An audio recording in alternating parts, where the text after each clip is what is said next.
कि जेपीसीसी का तो काम हो गया, उन लोगों को धरना में बैठने की क्या जरूरत है। उन्होंने लाइट को पूरी तरह से काट दिया। आंदोलन चल रहा है, उस आंदोलन भी सरकार पचा नहीं पा रही, उसको भी बर्दाश्त नहीं कर पा रही। प्रातःकाल जब मैंने 6 बजे उठे, नहीं उठे तो पहले ही थे, लेकिन 6 बजे हमने अपने मोबाइल को मैंने देखा, तो हम उसमें देख रहे हैं कि हमारे केंद्र के नेता और मीडिया सेल के जो काम देखते हैं अमित मालवीय जी, उनका ट्वीट हमने देखा कि 1:30 बजे रात का। फिर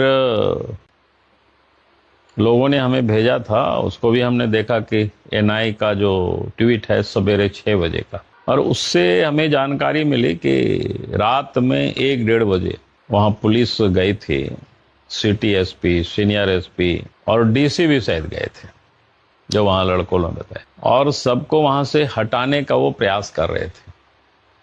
और बता क्या रहे थे कि जेपीसीसी का तो काम हो गया, उन लोगों को धरना में बैठने की क्या जरूरत है। फिर इतना ही नहीं किया कि वहां पर उन्होंने लाइट को पूरी तरह से काट दिया, लेकिन लड़के लोग होशियार थे और भी सहयोगी साथियों को टेलीफोन करके बुलाया। और हमारे भी पार्टी के महामंत्री अमर बावरी जी, भानु राज सिन्हा, ऐसा कई लोगों को जानकारी मिली, तो वो लोग भी उस समय रात में लोग चले आए। और इन लोगों को जब फिर आते देखा तो फिर पुलिस प्रशासन वहां से फिर धीरे धीरे हटे। तो इसे समझ में आता है कि सरकार रात के अंधेरे में वहां से बच्चों को डिस्पर्स करना, यानी शांतिपूर्ण तरीके से जो आंदोलन चल रहा है उस आंदोलन भी सरकार पचा नहीं पा रही, उसको भी बर्दाश्त नहीं कर पा रही। भाई वहां तो लड़के भूख हड़ताल पर है, धरना पर है, बैठे सोए हुए हैं, अब उनको परेशान करने की क्या जरूरत है। जिसकी वो बात कर रहे हैं, सरकार मान लिया कि जेपीसीसी की परीक्षा को रद्द कर रहे हैं, 14वीं परीक्षा को। भाई रद्द करने से काम नहीं चलेगा।